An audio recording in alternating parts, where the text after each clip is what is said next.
할렐루야. 믿기지 않지만 벌써 6월 달이 다가고 이제 7월 달이 되었습니다.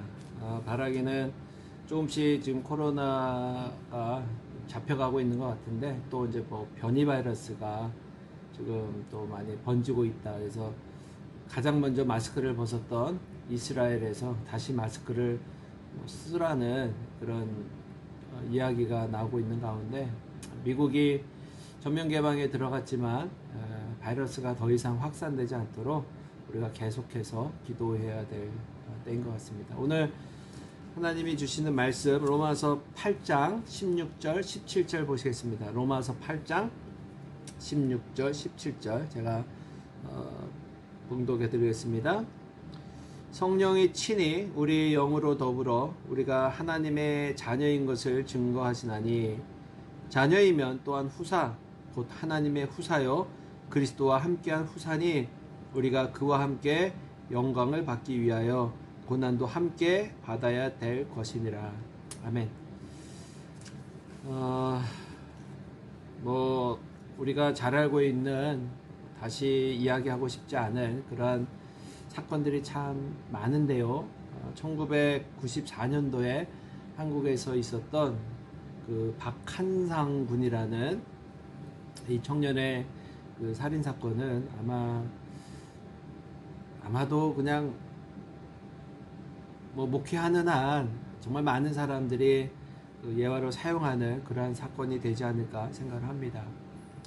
이 친구는 그 미국에 유학을 와서 공부하던 중에 돈이 필요해서 한국에 나가 한약상을 하던 그 자기를 낳아주고 길러주고 공부까지 시켜준 그 부모를 정말 너무도 잔인하게 살해하고, 또 증거를 없애기 위해서 불로 태워서 살해한 아주 끔찍한 범행을 저지른 사건입니다. 근데 이 친구가 왜 돈이 필요했는가 봤더니, 미국에 와서 공부하던 가운데 스트레스 받으니까 이 도박에 손을 댄 거예요.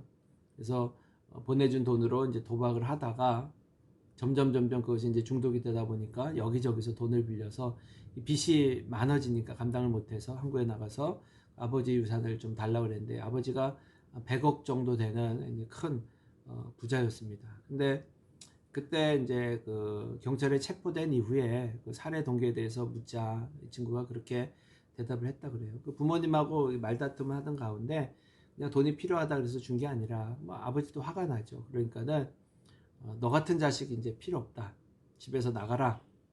너는 이제 호적에서 파버리겠다. 이제 이런 이야기를 한 거예요. 그러니까 이 이야기를 듣는 순간에 부모에게 버림받았다라는 이런 그 패배감, 좌절감, 이거에 분노에 이제 휩싸이면서 부모를 끔찍하게 살해하는데, 이 칼로 그냥 그냥 갑자기 한두 번 이렇게 찌른 게 아니라 무려 50번이 넘게 아버지를 그냥 칼로 난자한 아주 끔찍한 범행을 저질렀습니다. 이러한 그 사고가 우리 삶 가운데 참 많이 일어나는데요. 묻지마 폭행이라 그러죠. 오늘 우리 미국에서도 참 아시안 중어범죄가 참 많이 일어나고 있습니다. 길을 가다가 아시안이라는 이유로 그냥 폭행하는 그런 일들이 일어나는데, 한국에서도 한 청년이 길을 가다가 한 여자를 그냥 무자비하게 그냥 폭행을 했어요. 잡아서 그 이유를 묻자 그 자기 여자친구가 헤어지자고 그랬다는 거예요. 여자친구 헤어지자고 그러니까는 그 화를 그냥 길 가던 그냥 모르는 여자에게 화풀이한 이러한 범행들이 너무도 우리 삶에 많이 일어나죠. 왜 갑자기 사람들이 이렇게 자기의 분노를 제어하지 못하고 그냥 감정대로 그렇게 막 범행을 저지르고 살게 되었는가? 우리의 행동을 보면은 우리의 감정에 따라서 행동하게 됩니다. 그렇다면 제일 중요한 것은 무릇 지킬 만한 것보다 너희 마음을 지키라는 하나님의 말씀처럼 우리가 마음만 지킬 수 있다면 이것이 우리의 삶 가운데 큰 도움이 되겠죠. 그래서 하나님을 믿을 때, 그리스도를 믿으면 우리의 마음이 좀 이렇게 잡아지는 그러한 도움을 우리에게 주기 때문에 우리가 하나님을 이제 믿게 되는데, 로마서 7장 후반전에 보면은 사도 바울이 이제 그런 고백을 합니다. 우리 가운데 두 가지의 마음이 있어서 내가 원하는 바 선을 행치 아니하고 악을 행하는, 그래서 그 두 가지 마음이 계속해서 싸우고 있는 이런 것을 표현합니다. 그래서 오라 나는 공고한 자로다. 그러니까 사도 바울도 이것이 쉽지 않음을 고백한 거죠. 그렇다면 오늘날 살고 있는 우리에게도 이러한 거룩한 싸움이 계속해서 이제 일어나야 되는데, 어떻게 하면 이 거룩한 싸움에서 이겨낼 수가 있을까? 제가 그림 하나를 보여주겠습니다. 자, 보이십니까? 네. 여러분 무엇이 보이십니까? 예. 혹시라도 이 검은 점이 보입니다라고 대부분들 이렇게 이야기하실 텐데, 혹시 이것이 검은 종이에 하얗게 칠하다가 그 검은 게 조금 남았구나라고 생각하시는 분 계십니까? 아마 모르긴 몰라도 없으실 겁니다. 우리는 그냥 당연히 하얀 종이에 검은 점을 찍었다라고 이야기합니다. 이것이 사람들이 바라보는 관점이죠. 그러니까 세상을 바라볼 때 우리의 관점을 바꾸지 아니하면 우리의 삶의 행동을 바꿀 수가 없습니다. 똑같은 상황을 우리가 똑같이 세상 사람들과 생각해서는 세상은 절대로 변하지 않습니다. 하나님이 우리를 성경을 통해서 주신 약속은 우리가 하나님을 믿으면 세상을 변화시키겠다고 약속한 것이 아니라, 우리가 하나님을 믿을 때 우리를 변화시켜 주셔서 세상을 바라보는 관점을 바꾸게 하시겠다라고 약속하셨다는 거죠. 그래서 이제는 우리가 고난을 바라보는 시선, 세상을 바라보는 시선, 이런 것들을 바꿔야 됩니다. 어떻게 바꿔야 되는가? 하나님의 영이 우리 가운데 거하기 때문에 이제 우리는 영의 생각을 하고 영의 일을 해야 하는데, 그러기 위해서는 우리가 먼저 무엇을 해야 되는가? 거룩한 파괴를 해야 됩니다. 거룩한 파괴가 뭐냐? 이제 지금 한국의 부동산이 많은 이슈가 되고 있는데, 재건축을 하기 위해서는 오래된 그 집들을 이제 부셔야 됩니다. 이것은 당연한 수순이죠. 오래된 것을 부수지 아니하면 그 위에 새 아파트를 칠 수가 없어요. 그렇기 때문에 우리 가운데 하나님의 거룩한 나라를 세우기 위해서는 우리의 오래된 우리의 옛 것들, 옛 집을 부셔야 됩니다. 그것이 거룩한 파괴예요. 근데 우리는 하나님을 믿으면서도 이 파괴 작업을 하려고 하지 않습니다. 여전히 하나님을 믿으면서도 붙들고 있는 것들이 있죠. 세상의 명예, 권력, 재산, 자녀, 아집, 고집, 자존심, 이러한 것들을 우리가 파괴하지 않으면 그곳에 하나님의 거룩한 나라를 세울 수가 없다는 거예요.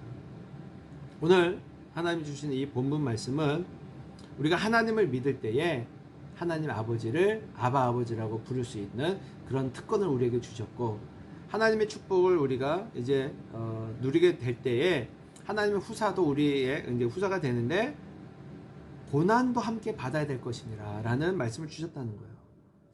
자녀인데 왜 고난도 함께 받아야 되는가? 우리가 예수님을 닮아가길 원한다라고 고백을 하는 것은 예수님의 영광만을 이야기하는 것은 아닙니다. 예수님의 삶은 고난의 삶이셨고 십자가의 삶이셨습니다. 이것을 이해하지 못하면 우리는 신앙생활 하면서 늘 편안하길 원하고 잘 살길 원하고 행복하길 원하고 건강하길 원하고, 그것이 뜻대로 되지 않을 때 실망하고 좌절할 수밖에 없는 거죠. 그런데 운동선수들이 금메달을 따기 위해서는 피난 훈련과 연습을 통해서 그 고통을 감수하지 않으면 영광을 볼 수 없는 것처럼, 우리가 하나님을 닮아가고 하나님의 영광을 드러내기 위해서는 이러한 고난도 함께 해야 된다는 것을 우리가 분명히 알아야 된다는 거죠. 사랑의 동사는 그러한 의미에서 바로 이러한 고난에 동참하는 거라고 생각합니다. 휴가를 내야 되고요. 우리가 바빠도 그 시간에 동참해야 되고요. 재물이 없어도 재물로 봉사해야 되고요. 또 보기 싫은 사람이 있어도 인내하고 참여해야 되는 것이고요. 또 이러한 그 코로나 가운데 참 위험을 무릅쓰고라도 우리가 다시 모여야 되는 이유가 여기에 있다라고 생각을 합니다. 하나님은 우리의 아버지, 그렇기 때문에 우리 자녀들이 무너지는 것을 원치 않으십니다. 다시 일어나 도전하는 것을 원하세요. 가난한 아이들이 이제 걸음마를 막 떼기 시작할 때 손을 잡아주고 손을 놓습니다. 그리고 아장아장 걷다가 넘어집니다. 그때 부모님들이 어떤 반응을 보십니까? 몽둥이를 들고 와서 야 이놈아 이것도 못 걸어 그러면서 아이들을 막 때리고 그럽니까? 그렇지 않습니다. 아이를 잘했다라고 잘했다 그러고 막 박수 쳐주면서 다시 손을 잡고 이렇게 세웁니다. 그리고는 다시 해봐 그러면서 걸음마를 뛰게 도와줍니다. 그러면서 바라는 마음이 뭐예요? 스스로 걸을 수 있을 때까지, 그리고는 뛰어서 더 나아가 성장해서 이제는 자녀를 낳아 걷지 못하는 아이들을 키우는 그런 단계까지 성장하기를 원하신다는 거죠. 하나님이 지금 우리에게 원하는 바가 바로 이럴 겁니다. 넘어졌다 할지라도 하나님의 손을 놓아서 우리가 넘어졌다 할지라도 그것이 끝이 아니라 다시 우리의 손을 잡아 일으켜 세워주시고 우리의 힘으로 다시 도전하는 그것을 하나님이 원하고 계실 겁니다. 지금 사랑의 동산이 그렇게 모든 것이 다 이렇게 잘 돌아가는 상황은 아닐 겁니다. 봉사자도 많이 부족하고 캔디데이트들도 부족하고 예산도 부족하고 환경도 많이 어렵습니다.